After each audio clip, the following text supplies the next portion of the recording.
Involving more than 100 vehicles shut down Highway 400 north of Toronto earlier today. CTV's Jim Junkin shows us the destruction.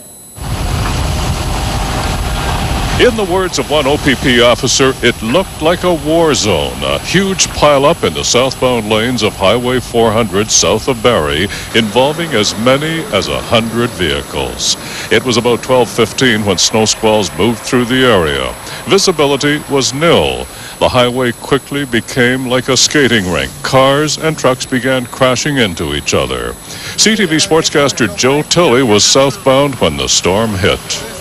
Very bad conditions, whiteout conditions. We're probably about going along about 80 kilometers an hour. Couldn't see the cars in front of me, and all of a sudden we sort of came out of the whiteout, and there's just a wall of cars sideways in all different directions. I just said to my wife and my daughter and her friend, I said, "Brace yourselves, guys. We're going to have to hit something."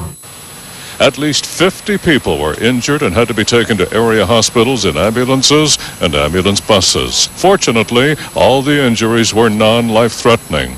Police say it could have been much worse. One trucker steered his big rig into a ditch to avoid smashing into cars loaded with families. Realized I couldn't stop, found a hole at the side and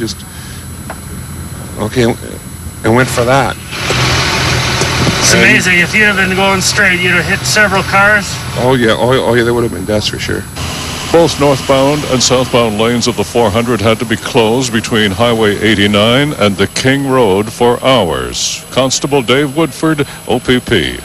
Looks like a scrapyard out here, and what we've seen is whiteouts, vehicles going into the ditch, other vehicles braking to avoid vehicles that hit the guardrail, went in the ditch, and then they get involved in the collision. And then it happened real fast, like the snowstorm or squall just come in real quickly, and all of a sudden complete whiteouts. What we've seen today is unfortunately an all too familiar scene on Highway 400 in the winter. One driver told me it's incredibly frightening to be driving along one moment and the next moment to not be able to see 1 foot in front of you. Jim Junkin, CTV News, up along Highway